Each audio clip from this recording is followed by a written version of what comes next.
Hi guys, welcome back to the diary of an Indian mom. आज के इस video में बात करेंगे एक ऐसे टॉपिक के बारे में जिसके बारे में कहीं ना कहीं एज पेरेंट्स हम सब चिंता करते हैं, specially after our kids step out in the outside world. तो बुलिंग हैज बीन समथिंग जो कि बहुत सालों से प्रेवलेंट है। हम सब ने भी एज किड्स किसी ना किसी फॉर्म में बुलिंग को एक्सपीरियंस किया हो, चाहे वो स्कूल में हो, स्कूल बसेस में हो, नेबरहुड में हो और at any other place.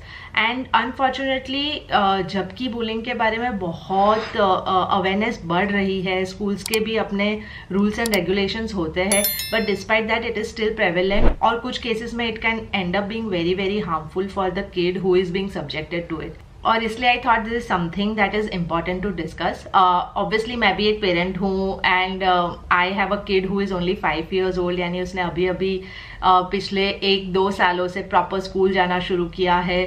So I have limited experience. मैं भी कोशिश कर रही हूँ to figure out how to deal with certain things, but जो भी मैंने इन दिस लास्ट 2-3 years समझा है, I am trying to share that here with you guys, ताकि आप लोगों को भी थोड़ा सा आइडिया आए। And I would be more than happy अगर आप लोग भी शेयर कर सकते हैं आपके कुछ एक्सपीरियंसेस नीचे कमेंट सेक्शन में। सो मैं बेसिकली यहाँ पे आप लोगों से 5 पॉइंट शेयर करने वाली हूँ टू हेल्प अंडरस्टैंड कि आपका बच्चा अगर बुली हो रहा है तो आपको क्या करना चाहिए, what are the things that you can do. अगर आपका बच्चा बुली नहीं भी हो रहा है तो आप कैसे उसको प्रिपेयर कर सकते हैं। सबसे पहला और सबसे इंपॉर्टेंट पॉइंट है टू अंडरस्टैंड वेदर आपको जो बुलिंग लग रहा है वो एक्चुअली बुलिंग है या नहीं। Now as parents we are all very very protective of our kids. वो लोग शुरू में जब पहली बार स्टेप आउट करते हैं तो we want to be extra protective and stand up for them against everything. लेकिन क्या होता है जब बच्चे छोटे होते हैं तो बहुत सारी चीजें होती है, यानी आप कोई भी 2 बच्चों को आधे घंटे के लिए खेलने को बोलोगे, there will be some incidents of झगड़ा होना, थोड़ा भागा भागी मारा मारी, इस टाइप की चीजें, या चीखा चिल्ली हो, all of that happens. And more often than not उसमें एक किड जो होता है वो थोड़ा सा ज्यादा डोमिनेट कर जाता है दूसरे को, but this is not bullying, यानी दिस इज बेसिकली प्लेफुलनेस। और ये बच्चों की अपनी मैच्योरिटी लेवल के हिसाब से वो लोग चीजों को कैसे डील कर पाते हैं, तो उनको यही कुछ तरीके एज ऑफ नाउ आते हैं। They are not very good at self regulating.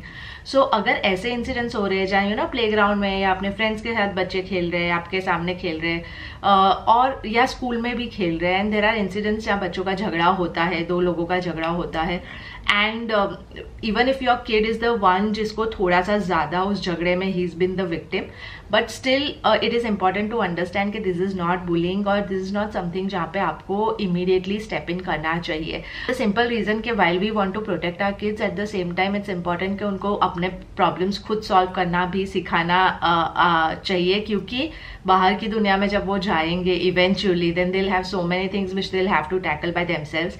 और अगर हम उनको स्पून फीड करते रहेंगे तो हो सकता है कि they don't develop this very important skill of solving their problems by themselves या standing up for themselves. The reason I am saying this is not bullying is कि bullying के एक 3-4 peculiarities होती है। So bullying is something जो usually बहुत frequently और consistently होता है, यानी अगर आपके बच्चे को टारगेट किया जाता है रिपीटेडली, यानी by a particular group of kids और बाय अ पर्टिकुलर किड, या कभी कभी टीचर्स भी होते हैं, यानी आजकल थैंकफुली ऐसे केसेस कम होते हैं, but still in some cities there might be teachers also, या सीनियर्स होते हैं, स्कूल बस में लोग होते हैं। अगर वो लगातार रोज या very frequently they doing the same thing to your kid, उसको परेशान कर रहे हैं, वर्बली उसको छेड़ रहे हैं या टीज कर रहे हैं, then that is considered as bullying and that needs to be tackled immediately. So now once you have identified that this is a case of bullying, the second important point is कि जब भी आपके बच्चे आपको ऐसा कोई incident बताते हैं या इंसिडेंट्स बताते हैं, अगर रिपीटेड है, फर्स्ट टाइम है, जो भी है, there are 2 important things that you need to do. सबसे पहला यानी लिसन करना बहुत जरूरी है। बच्चे चाहे जितनी बार आके कहे, कितना भी आपको सिली लगे कि वो जो अपनी प्रॉब्लम बता रहे वो स्टूपिड है,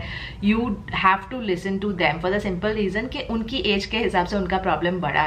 और अगर हम इस पॉइंट पे if we stop listening to them, तो आगे जाके जब एक्चुअल बड़े बड़े प्रॉब्लम्स होंगे तो वो लोग हमारे पास आना बंद कर देंगे, क्योंकि उनको लगेगा कि मम्मी पापा हमारी बात सुन नहीं रहे। So it is always important to listen करने के साथ साथ it is also important to acknowledge their problem. यानी अगेन आपको लग सकता है कि ये प्रॉब्लम बहुत छोटा है, इसके लिए इतना बड़ा इश्यू क्रिएट करने की जरूरत नहीं है, या ये प्रॉब्लम तुम्हारी बच्चे की वजह से ही हुआ है। In all that cases also it is important कि आप बच्चे को अपफ्रंट ये ना कहो कि अरे तुम क्या बोल रहे हो, यानी ये तो होता रहता है, या तुम अब बड़े बच्चे हो गए हो, ये छोटी छोटी चीज़ों पे मत परेशान होया करो, या आई एम श्योर तुमने भी कुछ किया होगा तभी ऐसा हुआ है। यू नो व्हेन यू से थिंग्स लाइक दैट, आप बच्चे के प्रॉब्लम को एक्नॉलेज नहीं कर रहे हो and you are shutting them down. तो अगेन दिस इज समथिंग जो बच्चों को आगे जाके लग सकता है कि मैं कुछ भी कहता हूँ तो मम्मी पापा बिलीव नहीं करते मुझे, so then they will again stop sharing their problems with you. और तीसरा, जरूरी नहीं है कि ऐसी हर प्रॉब्लम जो वो लोग शेयर करें उस पर आप एक्ट करें या उनको एक्ट करने को बोले, लेकिन once you listen to them, उनकी बात सुनते हो, उनका पॉइंट ऑफ व्यू सुनते हो, उनको कुछ सवाल पूछते हो, you can ask them very open ended questions and get more information about the situation. क्योंकि फेस वैल्यू पे हो सकता है हमको कोई प्रॉब्लम छोटा लग रहा है, लेकिन उसके अंडरनीथ क्या है, बच्चे को ऐसा क्यों फील हो रहा है, वो जानना जरूरी है। तो आप बेसिक क्वेश्चंस पूछ सकते हो। अच्छा, तुम्हारे साथ उसने ऐसा किया, क्या वो दूसरों के साथ भी ऐसा करता है क्या टीचर को पता है इस चीज के बारे में, क्या तुमने टीचर को बताया इस बारे में। Just ask them open ended questions जो कि उनके किसी भी चीज को अटैक नहीं कर रहा है या जजमेंट आप एक पास नहीं कर रहे हो, ऐसी फीलिंग देने वाला क्वेश्चन नहीं है। And then you can just tell them कि अच्छा फिर से होता है तो मुझे जरूर बताना तुम, we will see what can be done about it, and you can end the conversation there अगर आपको लग रहा है कि ये एक छोटा वन टाइम अकरेंस है। तो अब आते हैं तीसरे पॉइंट पे, जो कि है बच्चों को ऐसी सिचुएशंस के साथ कैसे डील करना है वो सिखाना। अब ऐसी सिचुएशन के साथ डील करना इज नॉट ऑलवेज के किसी को जाके कंप्लेन करना या आपसे आके हेल्प मांगना। The first step always has to be कि बच्चा खुद रिजॉल्व करने की कोशिश करे उस चीज को, या एटलीस्ट उतना प्रिपेयर्ड हो कि he can in that moment tackle that situation, and then second level पे आप उसकी हेल्प कर सकते हो। ये जो अब मैं बात कह रही हूँ, this is about verbal abuse, यानी वर्बली कोई परेशान कर रहा है, टीज कर रहा है, छेड़ रहा है। But for any kind of physical abuse, violence, physical assault, आपको वो चीज को इमीडिएटली टैकल करना चाहिए। You should step in, specially अगर आपके बच्चे इतने छोटे हैं, because that is something that definitely needs attention right away. अब क्या होता है कि जब भी बच्चा हमें कहता है कि उनको किसी ने XYZ चीज की, तो हम उनको कहते हैं कि उनको इग्नोर करो, इग्नोर करोगे तो they will also eventually give up. But in real life ऐसा नहीं होता। जो बुलीज होते हैं, अगर आप उनको इग्नोर करते हो, रिएक्शन नहीं देते हो, then they try to get a reaction out of you. What they want is a reaction, so they'll go a level up. उसके बाद तभी भी अगर आप रिएक्शन नहीं करोगे तो they'll go a further level up. So to avoid this situation, मुझे पर्सनली ये लगता है कि it is important for your kids to stand up and in a very calm way. यानी अगर वो लोग अग्रेसिवली रिएक्ट करेंगे या रोने लगेंगे या चिल्लाने लगेंगे, चिढ़ेंगे, तो भी that is a victory for the bully, because that is a reaction that they are getting. The best way to deal with it is to make them feel that what they are doing is stupid. अब it's very easy to say, I am sure इतने छोटे बच्चों के लिए आसान नहीं है, but if I have to give you a simple example, for example अगर कोई आपके बच्चे को ये कह के छेड़ रहा है कि oh you so boring and we don't want to play with you, we don't like you, तो आपका बच्चा या तो रोने लग सकता है इस सिचुएशन में, या तो कह सकता है कि no I am not boring और something like that. So now in all this situation the bully is feeling कि हाँ उसका कंट्रोल है, या he is in a dominating position. आपका बच्चा इम्पैक्ट हो रहा है वो लोग जो कह रहे हैं उससे, and they will further continue doing this. इस चीज़ पे अगर आपका बच्चा ये कह के रिएक्ट करता है कि oh really you think I am boring, okay fine, I will go find someone else to play with, and very calmly walks away. So this is an ideal situation, right? यानी neither are you accepting कि जो bully कह रहा है वो सही है, you are so confident that you know कि तुम जो भी कह रहे हो, I know who I am and you are not the only option that I have, I can go and play with someone else also. अब छोटे बच्चों के लिए इस तरह का कुछ करना difficult होता है, but our idea as a parent is to prepare them. The fourth point and similar to the third point is कि pre-prepare करके रखिए आपके बच्चों को। यानी क्या होता है कि जब बच्चे पहली बार बुलिंग एनकाउंटर करते हैं, बहुत बार उनको समझ भी नहीं आता, and then they get really scared, and फिर जब दूसरी बार जाके वो लोग रिएक्ट करने की कोशिश करते हैं आपके समझाने के बाद, तो समटाइम्स इट माइट और माइट नॉट वर्क। तो इट इज़ बेटर कि ऐसे कॉन्वर्जेशंस आप अदरवाइज ऑल्सो कैजुअली बच्चों के साथ करना शुरू कर दो धीरे धीरे करके, ताकि अगर बच्चे को आगे जाके कुछ प्रॉब्लम होता है तो he is a little familiar with the situation and he knows how to deal with it या how to solve that problem. यानी आप आपके बच्चे में वो एक प्रॉब्लम सॉल्विंग एबिलिटी थोड़ी सी डेवलप कर रहे हो इन अ वे।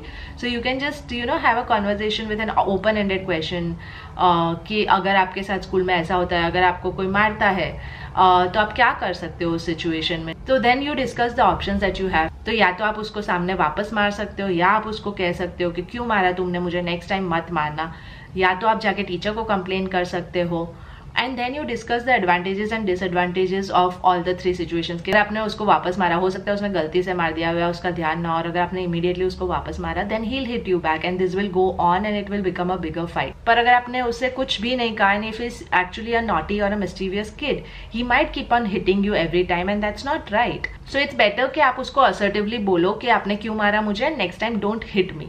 एंड हो सकता है कि उसके बाद भी वो बच्चा मारे and in that situation then you should go and complain to the teacher. तो showing them what are the options and what could be the right option or the solution and then you know how to use that solution, this is a good idea. यानी ऐसी multiple situations के बारे में आप बीच बीच में कभी कभार इधर उधर, यानी इसको ज्यादा कुछ एक सीरियस कॉन्वर्सेशन बनाने की जरूरत नहीं है, but every once in a while you can start talking to your kids about situations like this. या अगर आप अपने आजू बाजू में कुछ होते हुए देख रहे हो जहाँ बच्चा प्रेजेंट है, तो you know you can later on talk to him about that, आज XYZ ने कैसा किया, अगर आपके साथ कोई ऐसा करे तो आपको क्या करना है एंड थिंग्स लाइक दैट। और फिफ्थ और सबसे इंपॉर्टेंट थिंग, यानी आप कितना भी प्रिपेयर कर लो आपके बच्चों को ऊपर के 4 पॉइंट्स के लिए, अगर जो 5वां पॉइंट है वो नहीं हो पाता तो ऊपर के 4 points in most cases would not work. और वो है आपके बच्चों में कॉन्फिडेंस बिल्ड करना, सेल्फ लव बिल्ड करना, एक यू नो आपके बच्चे को बताते रहना कि how good he is, self worth build करना। एंड ये हो सकता है घर पे एक पॉजिटिव एनवायरनमेंट से, बच्चों के साथ बार बार पॉजिटिवली बात करने से, जब भी वो कुछ अच्छा करते हैं talk to them about their good qualities, how they are doing something very very well. उनको कभी भी यानी चाहे वो कोई चीज सही से कर रहे हैं चाहे नहीं कर रहे, और बहुत ही रूड और डीमीनिंग तरीके से चीजें ना बोलना, यानी तुमसे तो कुछ होता ही नहीं है, तुम्हें लिखना ही नहीं आता, या तुम हर छोटी चीज में रोने लगते हो, तुमसे तो बात करना ही मुश्किल है। Don't feed those kind of sentences in your kids mind, क्योंकि आप जैसे जैसे ये सारी चीजें फीड करोगे बच्चे कहीं ना कहीं एक छोटा पार्ट उनका बिलीव करने लगेगा कि हाँ मम्मी कहती है ये, तो मैं एक्चुअली मुझे लिखना ही नहीं आता है, या मैं एक्चुअली बहुत ही एक डिफिकल्ट किड हूँ। तो कल जाके जब बाहर वाला कोई उसको छेड़ेगा या बोलेगा वो ही चीज, तो वो बहुत आसानी से उस चीज को सही मान लेगा और उसको इमीडिएटली उसके सेल्फ एस्टीम को हिट करेगा and he won't know how to react, और ही वोंट रिएक्ट, यानी वो it will hurt him basically, और it will get a reaction out of him. But अगर हम घर पे एक बहुत ही वार्म एनवायरमेंट और you know we consistently try to build confidence in them, तो what happens is they know their truth. यानी उनके माँ बाप ने उनको 3-4 साल से कहा है कि you are good at this and you do this so well, और उनकी कोई शॉर्ट कमिंग्स भी है तो आप उसको बहुत पॉजिटिव तरीके से पैकेज करके बोल सकते हो। मैथ्स के कैलकुलेशन थोड़े धीरे कर, but that is because you do it so perfectly and hence तुम्हारे आंसर्स कभी भी गलत नहीं होते। आप एक्नॉलेज कर रहे हो उनकी शॉर्ट कमिंग को, but you are also packaging it in a way which makes them believe कि उसमें कुछ गलत नहीं है, there is a reason why that is slow. तो जब बच्चों में वो कॉन्फिडेंस होगा तो कल जाके कोई उनको छेड़ता है कि यू नो तुमको तो खेलना ही नहीं आता या तुमको तो यही नहीं आता, they know that truth. May be मेरा ये शॉर्ट वीक है लेकिन पहले इससे भी बुरा था, लेकिन मैं प्रैक्टिस कर करके इतना अच्छा हो गया and I am going to get better only from here, तो it won't impact them as much. So या ये थी कुछ चीजें जो मुझे समझ आई है अब तक, which we can all do as parents. And like I said, अगर इसके अलावा कुछ चीजें आपके दिमाग में है which we can all try, then please do leave it in the comment section down below. अगर आज का वीडियो अच्छा लगा तो please do give it a like, please share, please subscribe, and I'll see you in my next one. Bye bye.